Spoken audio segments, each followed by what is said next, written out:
పశ్చిమ గోదావరి జిల్లా ఉండి టీడీపీలో ముసలం మొదలైంది. మాజీ ఎమ్మెల్యే శివరామరాజు టీడీపీకి గుడ్ బై చెప్పే ఆలోచనలో ఉన్నారు. 20 ఏళ్ల నుంచి టీడీపీకి నిబద్ధతతో పనిచేసినా తన అధిష్టానం నిర్లక్ష్యం చేస్తుందంటూ శివరామరాజు ఆవేదన వ్యక్తం చేశారు. తమ అభిప్రాయాన్ని తీసుకోకుండా అభ్యర్థిని ప్రకటించడం తనకు బాధేస్తుందన్నారు. శనివారం సాయంత్రం తన భవిష్యత్తు కార్యాచరణ ప్రకటిస్తామన్నారు శివరామరాజు. ఉండి నియోజకవర్గం నుంచే ప్రజాక్షేత్రంలో ఉంటానని తెలిపారు శివరామరాజు. పార్టీకి నిజాయితీతోటి నిబద్ధతతోటి కమిట్మెంట్ తోటి పార్టీ కోసం పనిచేయటం జరిగింది. పార్టీ అధిష్టానం ప్రవర్తించింది తీరు నన్ను చాలా బాధించింది. నేను మీకు శనివారం ప్రకటిస్తాను కదా, ప్రజాక్షేత్రంలో ఖచ్చితంగా ఉంటాను. వీళ్ళెవరూ కూడా నాకు ఈ నామినేటెడ్ పోస్టులు ఈ పోస్టులు ఏమి ఆఫర్ చేస్తే వాటిని ఏమీ నేను పరిశీలించే పరిస్థితి ఏమి ఉండదు. ఉండి నియోజకవర్గ ప్రజాక్షేత్రంలో ఉండాలని చెప్పి నిర్ణయించుకున్నాను. సార్ అభిమానులు, వైఎస్ఆర్ పార్టీ నాయకులు, కార్యకర్తలు అందరూ కూడా చాలామంది కూడా నేను రావాలని చెప్పి వాళ్ళు కోరుకుంటారు. ఆ కోరిక మేరకి అందరూ కూడా ఈ ప్రచారాలు కూడా జరుగుతూ ఉన్నాయి. ఇదే అంశంపై మరింత సమాచారం మా ప్రతినిధి శ్రీనివాస్ అందిస్తారు. శ్రీనివాస్, మాజీ ఎమ్మెల్యే శివరామరాజు టీడీపీకి గుడ్ బై చెప్పే ఆలోచనలో ఉన్నారు. డీటెయిల్స్ ఏంటి? ఝాన్సీ, ఉమ్మడి పశ్చిమ గోదావరి జిల్లాలోనే టీడీపీకి కంచుకోటగా ఉండు నియోజకవర్గం ఉంది. 2009, 2014లో వరుసగా శివరామరాజు ఉండి నియోజకవర్గం నుంచి కూడా ఎమ్మెల్యేగా ఎన్నికవడం జరిగింది.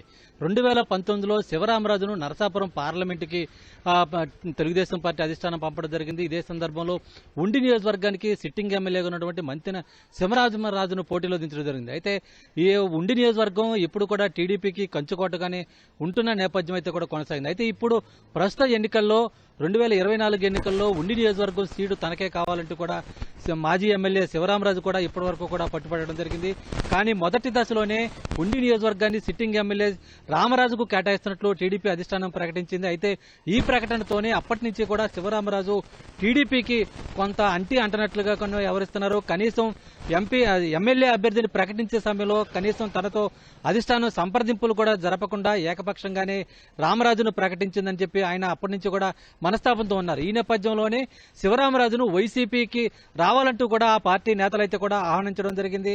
ఉండి నియోజకవర్గం నుంచి కూడా పోటీ చేసేందుకు అవకాశం కల్పిస్తామని చెప్పి వాళ్ళంతా కూడా కొన్ని ఆఫర్లు కూడా పెట్టినట్లు కూడా తెలుస్తుంది. అయితే వాటిని అన్నింటినీ కూడా శివరామరాజు తిరస్కరించడం జరిగింది. ఇదే సందర్భంలో టీడీపీ అధిష్టానం కూడా కొంతమందిని నేతలనైతే కూడా ఉండి నియోజకవర్గ కన్వీనర్ను కానీ అలాగే ఉండి నియోజకవర్గ పరిశీలకును కానీ వీళ్ళందరినీ కూడా శివరామరాజుతో సంప్రదింపులు జరిపేందుకు కూడా పంపడం జరిగింది.